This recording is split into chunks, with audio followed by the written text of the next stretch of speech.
तो middle east में जंग के बीच अमेरिकी राष्ट्रपति ट्रंप ने प्रधानमंत्री मोदी से फोन पर बात की और आपको बता दें कि ट्रंप और मोदी के बीच मौजूदा हालात के साथ स्ट्रेट ऑफ हॉर्मुज पर भी चर्चा हुई है, जिसके बाद भारत ने अमेरिका के राजदूत सर्जियो कोर से भी आज तक ने खास बातचीत की है। दोस्तों, इस वक्त एक बड़ी खबर है और वो खबर ये है कि जो इंडियन लीडरशिप है उसकी बात हो रही है अमेरिकी सदर से। प्रेसिडेंट ट्रंप जो हैं, he has spoken with prime minister Modi.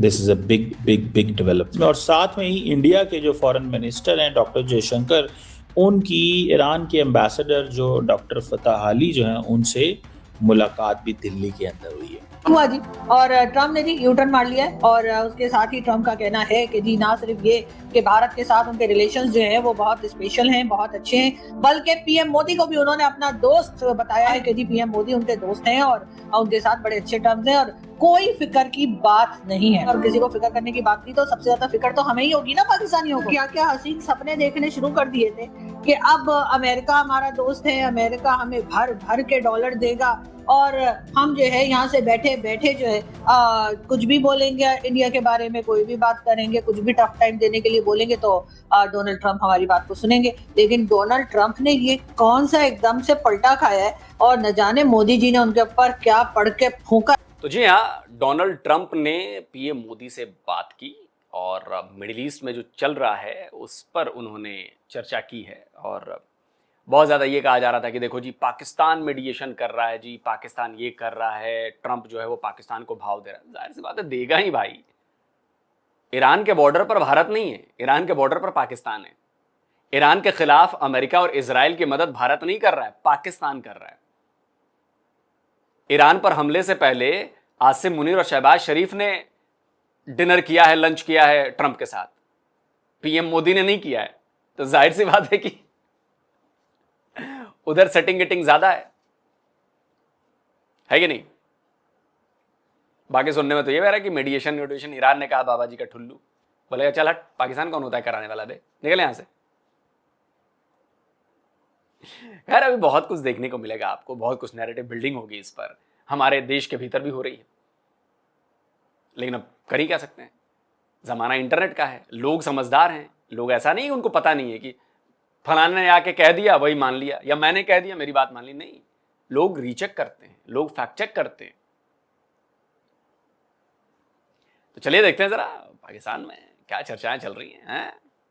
हम तो खिलाड़ी है, बॉस है, लेकिन नरेंद्र मोदी भी कुछ कम नहीं है। बिल्कुल भरपूर जम के ये कबड्डी में लड़ाई हो रही है। हाँ जी, बिल्कुल ऐसे। अच्छा, मैं समझता हूँ कि जो ट्रंप है ना, वो कंपेयर्ड टू मोदी एक पागल आदमी है। फिर अगर उसको कंपेयर करो ना मोदी से, मोदी 100% एक सेंसिबल आदमी है, मैच्योर आदमी है और उसकी एक्टिविटीज में, उसकी बातों में, चाहे पॉलिटिक्स है, उस पॉलिटिक्स में एक मैच्योरिटी है। ट्रंप के पास मुझे वो नजर नहीं आता कि पाकिस्तान यहाँ स्टूज बन गया है अमेरिका इजराइल का, या पाकिस्तान जो है वो ईरान की जिस हद तक मदद कर सकता था नहीं कर रहा। अमेरिका जो है वो अपने ऑब्जेक्टिव्स अचीव कर रहा है इस जंग से। वो लॉन्ग टर्म एक उनका प्लान है। उनको ऐसा लगता है कि ईरान अभी तो लड़ रहा है वापस, लेकिन आहिस्ता आहिस्ता ईरान की कैपेसिटी भी कम हो जाएगी और अगर 1 साल के करीब इस तरह की बमबारी ईरान पे चले तो वो ईरान को सिग्निफिकेंटली वीकन कर सकेंगे। और ये ऐसा नहीं है कि इजराइल के मुख्तलिफ ऑब्जेक्टिव्स हैं बिल्कुल और अमेरिका के मुख्तलिफ ऑब्जेक्टिव्स हैं, दोनों के मिलते जुलते ऑब्जेक्टिव्स भी हैं मिडिल ईस्ट से। ये तो मेरे लिए तो ज्यादा कंसर्निंग बात है। लेकिन सवाल है कि क्या आसिम मुनीर इजरायली एजेंट है? आसिम मुनीर किसके लिए असल में काम कर रहा है? पाकिस्तान के लिए तो किसी तौर भी काम नहीं कर रहा और पाकिस्तान की फौज और पाकिस्तान के जर्नैल सिर्फ अपनी जात के लिए काम कर रहे हैं, पाकिस्तान के लिए काम नहीं कर रहे। दिल दुखता है ये कहते हुए, लेकिन ये हकीकत है। पाकिस्तान का बच्चा बच्चा जानता है।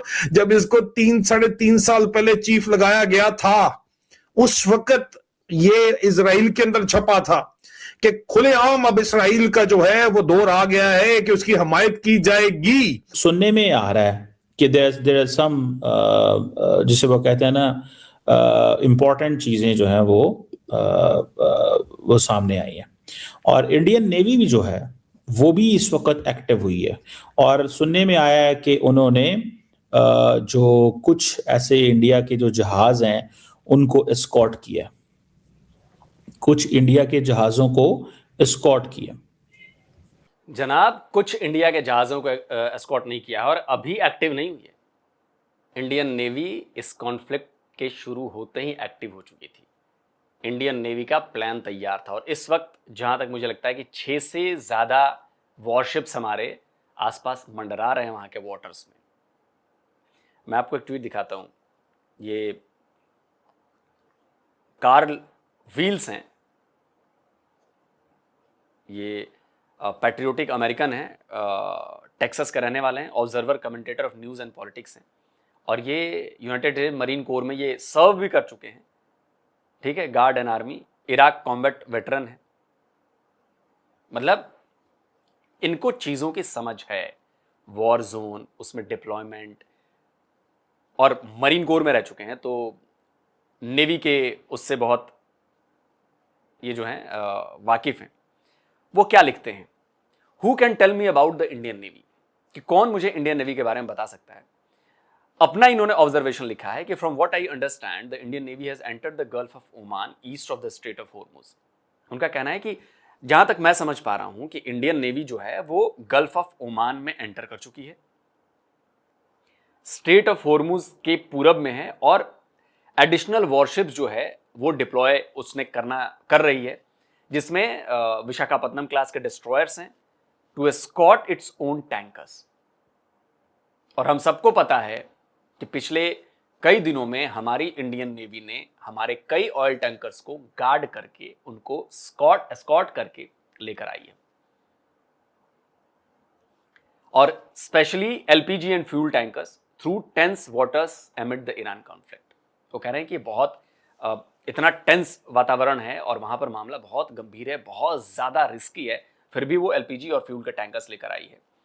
They are not pushing into the strait itself much, but meeting vessels once they clear it, keeping things safe without getting tangled in direct fights. और ये इंडियन नेवी की टैक्टिक को बड़ा ये एक तरह से पॉजिटिव नोट में ले रहे हैं कि वो सीधे इस स्ट्रेट में नहीं जा रहे, लेकिन जब वेसल उनको मिल जा रहा है वो बिल्कुल क्लियर करके लेके आ रहे हैं और चीजों को उन्होंने सुरक्षित रखा हुआ है बिना किसी डायरेक्ट फाइट में घुसे हुए। मतलब वो अपना काम, जो उनकी जिम्मेदारी है, उनके जो ऑब्जेक्टिव्स हैं, ऑब्जेक्टिव क्या है हमारा, हमारे जो टैंकर्स हैं, चाहे वो एलएनजी के हों, चाहे वो एलपीजी के हों, चाहे वो क्रूड ऑयल के हों, वो सेफली हमारे यहां पहुंच जाए, और वो काम हमारी इंडियन नेवी बखूबी कर रही है। अब इस पर हमारे एक भारत के हैं मैप रीडर, इनका एक यूट्यूब चैनल भी है, शायद बहुत अच्छे वीडियोस बनाते हैं, आप जाकर उनको चेक करें।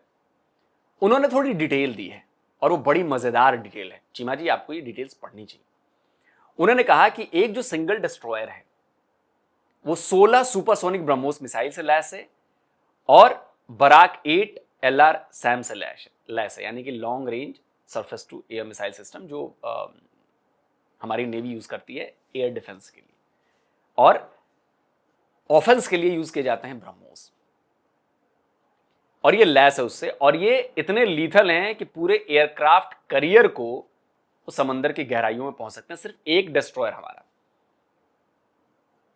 और इन्होंने बताया कि ब्रह्मोस जो है वो तब तक हिडन रहती है जब तक कि वो रडार होराइजन को 27 किलोमीटर तक वो पार ना कर जाए, और जब वो पार कर जाती है तो दुश्मन के पास सिर्फ 27 सेकंड होते हैं रिएक्ट करने के लिए, ब्रह्मोस को रोकने के लिए। और जबकि इन्होंने पूरा ये डिटेल दिया है कि एक जो टिपिकल नेवल डिफेंस सिस्टम है वो कम से कम 25 सेकंड उसको चाहिए उसके सेंसर्स को शूटर लूप चालू करने के लिए और उसमें वो डालने के लिए, तो सिर्फ 2 सेकंड जो होते हैं विंडो है इंटरसेप्शन के लिए।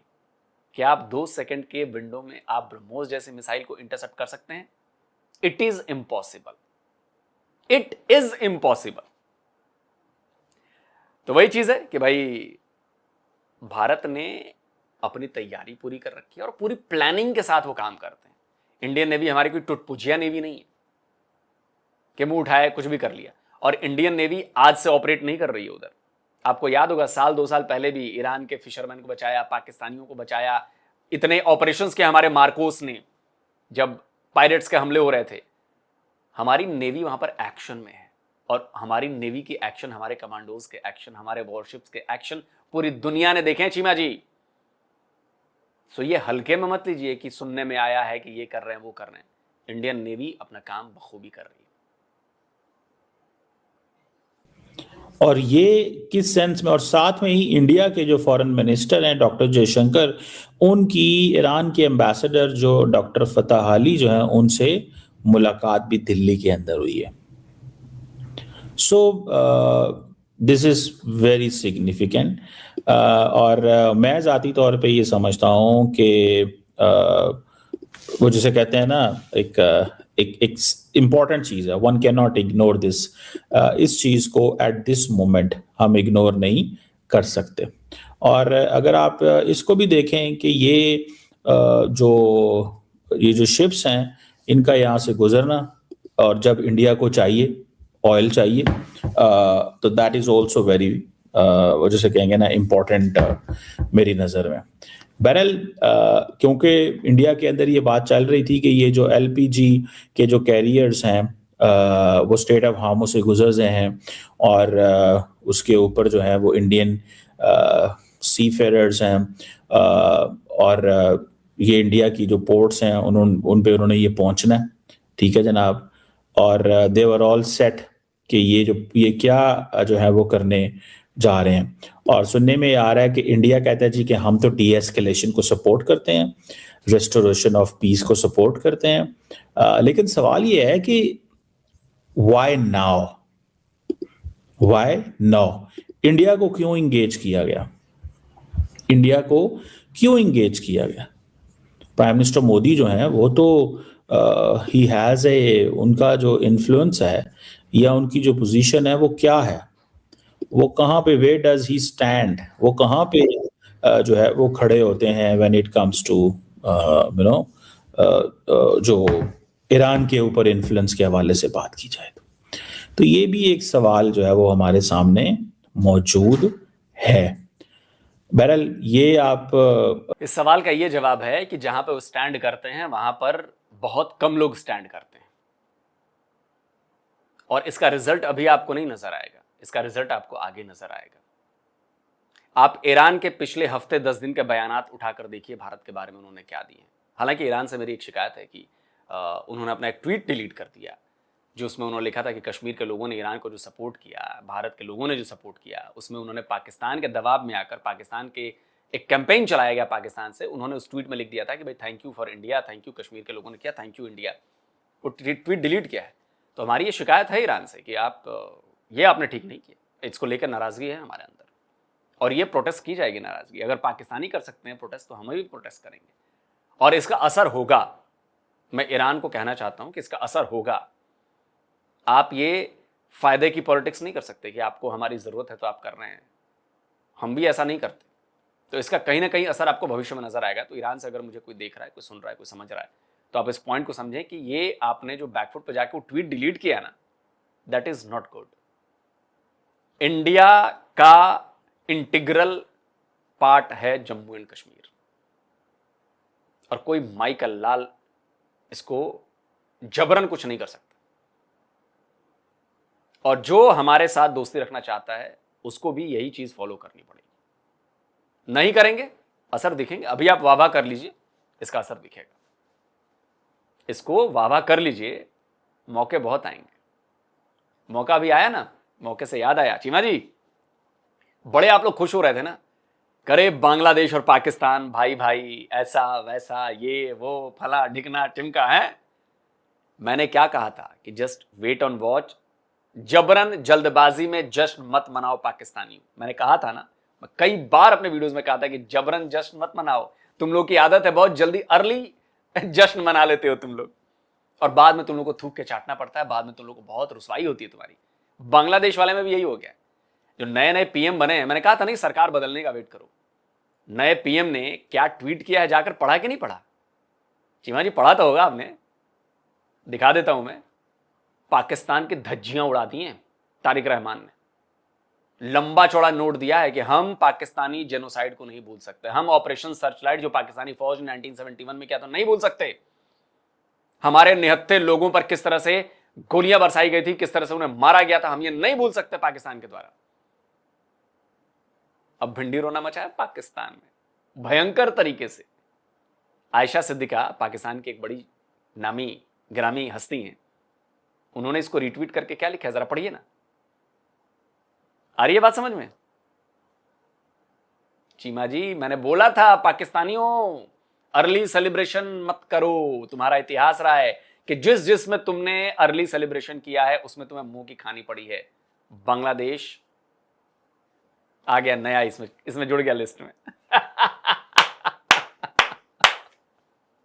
ये आप समझ लें कि कहीं ना कहीं पे it's a very very big development. इसको एक बड़ी डेवलपमेंट के तौर पे देखा जा रहा है और कहीं ना कहीं पे, ठीक है जी, दैट्स सिग्निफिकेंट। सुनने में ये भी आ रहा है कि इंडिया जो है वो कहता है जी कि हमने चाबहार के ऊपर अपना 120 मिलियन डॉलर का कॉन्ट्रैक्ट पूरा कर दिया है and India says it has no further financial commitment. तो इट मींस कि जो करना था कर दिया, अब हम नहीं कर रहे। इंडिया मिडिल ईस्ट की जंग को देखते हुए नहीं कर रहे, ऐसा कैसे? नहीं चीमा जी, हौले हौले रुकिए जरा। मुझे आपके यहां एक प्रोजेक्ट मिला जिसमें 100 करोड़ रुपए लगने हैं। मैंने अपना वो प्रोजेक्ट कंप्लीट किया, 100 करोड़ कर दिया और मैंने इसकी घोषणा की कि भैया हमारा प्रोजेक्ट अब पूरा हो गया है। जो हमने वादा किया था कि 100 करोड़ रुपए हम इन्वेस्ट करेंगे वो हमने कर दिया। इसका मतलब क्या ये होता है कि अब हम आगे नहीं करेंगे? इसका मतलब ये होता है आपके लॉजिक के हिसाब से, जो अभी आपने बात कही, इसके हिसाब से यही होता है। गजब बेवकूफ आदमी है यार आप, गजब अहमक आदमी है यार आप। लेकिन मुझे नहीं लगता कि आप बेवकूफ और अहमक हैं, आपने जानबूझकर ये बात कही। इसका मतलब होता है कि हमारा चाबार का जो प्रोजेक्ट था, चाबार की जो कमिटमेंट थी हमारे लिए, जो फाइनेंशियल कमिटमेंट थी, वो हमने अपनी सारी कमिटमेंट पूरी कर दी ईरान के लिए। हमने उसको छोड़ा नहीं। आपकी तरह हमने गैस पाइपलाइन ईरान के साथ धोखा नहीं दे दिया कि ईरान ने तो अपनी कमिटमेंट पूरी कर दी गैस पाइपलाइन, लेकिन अमेरिका के डर से आपने अपनी गैस पाइपलाइन बनाई ही नहीं। ऐसा भारत ने नहीं किया। भारत ने अपनी कमिटमेंट पूरी की। जितने पैसे देने थे चाबार पोर्ट को उसने दे दिया और कहा कि अब हमारा काम खत्म हुआ इस वाले प्रोजेक्ट का। और आप कह रहे हैं कि अब कहा कि अब नहीं देंगे। देखते हुए एक और बात भी कर रहा है, which is very significant by the way at this moment as I speak with you। India कह रहा है जी कि पिछले 10 सालों से हम अपना डिफेंस के ऊपर काम कर रहे हैं। क्या कर रहे हैं? डिफेंस के ऊपर काम कर रहे हैं और हम मेक इन इंडिया पे चल रहे हैं। हमें किसी की जरूरत नहीं है, हमें किसी की जरूरत नहीं है। हम कोई इस वो मसले में नहीं है कि हमने क्या करना है और क्या नहीं करना, ना ही हमें कुछ वो पूछ सकते। ठीक है जी। अब अगर for example if this is the case, ठीक है जी, if this is the case, अगर ये केस है कि जिसमें इंडिया अपनी वो कैपेबिलिटीज जो है वो बिल्ड कर चुका हुआ है, और वो कैसी बिल्ड कर चुका हुआ है कि एक तरफ उसके पास असला भी है, तेल भी मौजूद है। यही कहना चाह रहा है ना इंडिया कि हमारे पास भैया असला भी मौजूद है, हमारे पास तेल भी मौजूद है, हमें किसी की कोई परवाह नहीं है एंड वी डोंट केयर, और हम अपने घर में बैठे हुए हैं। अब सुनने में आया कि जो ये 2 वेसल्स आ रही हैं जो स्ट्रेट ऑफ हार्मोज से एलपीजी कार्गो लेके आ रही हैं, तो इंडिया की मैंने आपको बताया था कि एक ही ताल्लुक है ईरान के साथ, और वो है कि उसकी एनर्जी सिक्योरिटी को ईरान मेक श्योर करे, और वो भले स्ट्रेट ऑफ हार्मोज हो, वो भले बाबुल मंदेब हो, इनमें से कुछ भी हो। दैट्स वेयर इंडिया वांट्स कि ईरान हमें इसमें कॉम्प्रोमाइज, हमें हेल्प करे। ये वो कह रहा है कि हमें हेल्प करें आप, क्योंकि वो समझते हैं जी आप हमारे ब्रिक्स के मेंबर हैं। नमस्कार दोस्तों, स्वागत है आप लोग का। चलिए दोस्तों, वीडियो खत्म हो गया। चीमा जी, थोड़ा आपका ज्ञानवर्धन करना चाहता हूं मैं। आप हैं एनालिस्ट, लेकिन रिसर्च करके नहीं आते हैं। आप जरा रिसर्च करके आया कीजिए कोई भी बात बोलने से पहले। आप कह रहे हैं कि इंडिया ईरान से रिक्वेस्ट कर रहा है, रिक्वेस्ट ऑन माय फुट। क्या आपने चेक किया कि पिछले 10 साल में या 5 साल में हमने क्या किया है? मैं आपको दिखाता हूं ना चीमा जी। देखिए, स्ट्रेट ऑफ हॉर्मुज में हमारा कंसर्न है, लेकिन स्ट्रेट ऑफ हॉर्मुज हमारे लिए वो जगह नहीं रखता जो होनी चाहिए। हमने बहुत काम किया इस पर।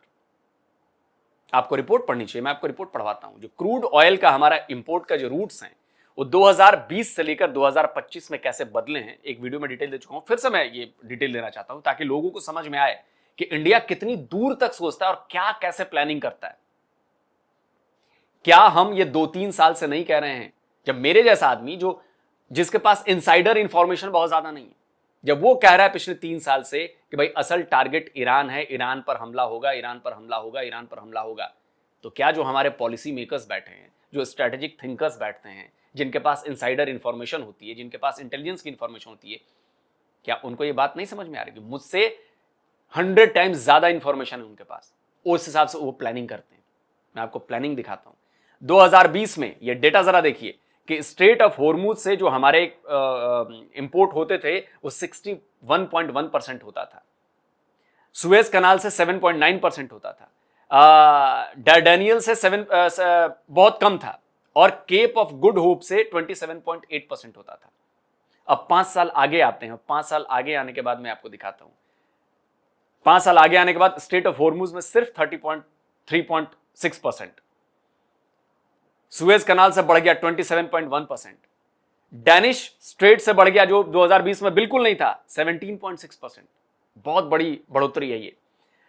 डार्डेनियल से बढ़ गया 8.1% और केप ऑफ गुड होप से कम हो गया 13.6%। आपको क्या लगता है कि ये एम ही हो गया है? This is the strategic thinking. हमने 61% से हॉर्मुज से 33% डिपेंडेंसी कम कर दी हमारे रूट पर। हमने डेनिश स्ट्रेट जो रशियन क्रूड ऑयल है वो बढ़ा दी 0% से 19%। That's the strategic thinking Cheema ji. और हम मिन्नतें कर रहे हैं, हम रिक्वेस्ट कर रहे हैं ईरान से? जी नहीं, ईरान को भी पता है कि हम क्या कर रहे हैं और ईरान की मजबूरी है, वो भारत के बिना चल नहीं पाएगा। और याद रखिएगा मेरी बात, लड़ाई खत्म करने में भारत की भूमिका होगी। अब मैं आता हूं आपके पास, कुछ और डेटा दिखाता हूं। सर ऐसे आप लोगों को लगता है ना कि पाकिस्तानी ज्यादा चालाक हैं। ये देखिए, वेणुगोपाल नारायणन है, उन्होंने क्या डिटेलिंग दी है। The long winning India's slow break from Qatari LNG. A decade-long diversification strategy reduced Qatar's LNG share from 86% to 40%, a buffer now tested by the Gulf crisis. आप इस चीज को देखिए, वेणुगोपाल नारायण बता रहे हैं कि ये 10 साल से हमने डाइवर्सिफिकेशन बढ़ा दी अपनी LNG की, और कतर से जहां पर हम 86% डिपेंडेंट थे उनसे LNG लेने के लिए, उस 80% को हमने 40% कर दिया। यानी कि 60% हम LNG कहीं और से ले रहे हैं और रूट से मंगा रहे हैं ताकि हमें प्रॉब्लम ना हो। और ये टेस्ट हो गया गल्फ क्राइसिस में कि हमारा यह फैसला कितना सही था। थोड़ी मोड़ी दिक्कतें हैं, वो आएंगी, इतनी बड़ी प्रॉब्लम चल रही तो दिक्कत आएंगी, लेकिन हमने इसके लिए काम किया। हमारी दिक्कत पाकिस्तान या बांग्लादेश जैसी नहीं। आप जरा सोचिए, 86% हम कतर से LNG इंपोर्ट करते थे, उस इंपोर्ट को हमने कम करके 40% पे ले आए। फायदा हुआ। और मैं आपको दिखाता हूं, अभी आप इसको ऐसे मत लीजिए। ये देखिए, ये डैनियल लेकैले हैं, ये PhD हैं, इकोनॉमिस्ट हैं, ऑथर हैं, चीफ इकोनॉमिस्ट हैं, समझ गए? ये ब्रिटेन में हैं, लंदन में। ये क्या लिखते हैं? Argentina exported 50K tons of LNG to India in 3 months, more than all in delivered in 2025. ये 2 लाइनें बताने के लिए काफी हैं कि अर्जेंटीना ने 50,000 टन LNG अभी 3 महीने में, यानी कि जनवरी, फरवरी, मार्च में सप्लाई की है भारत को। 50,000 टन LNG, जो कि अगर पिछले साल को देखें तो पूरे साल 2025 में अर्जेंटीना ने जितना LNG भारत को सप्लाई किया उससे कहीं ज्यादा इस साल 3 महीने में कर दिया। ये किस तरह की प्लानिंग है चीमा जी? आपको आइडिया है? This is the strategic planning. हमने ये प्लान किया है और इसकी वजह से हम कम मुश्किल में हैं। हम पाकिस्तान की तरह नहीं जिसका 99% कतरी LNG पर डिपेंडेंट है। हमने ये पहले भांप लिया, हमने उसके लिए ऑल्टरनेट रास्ता तैयार किया, रूट तैयार किया, ऑल्टरनेट देशों से बात की। अमेरिका से भी गैस टैंकर एक आया था ना, स्क्रीनशॉट लगाइए भाई, अभी 2-3 दिन पहले ही अमेरिका से भी गैस टैंकर आया भारत। इस पॉइंट को समझिए, अगर भारत आज इस पोजीशन में है तो सिर्फ अपनी लॉन्ग टर्म थिंकिंग, दूरदर्शिता की वजह से है, वरना आज भी हम कतर के LNG पर 86% रहते, हमारी बैंड बच चुकी होती।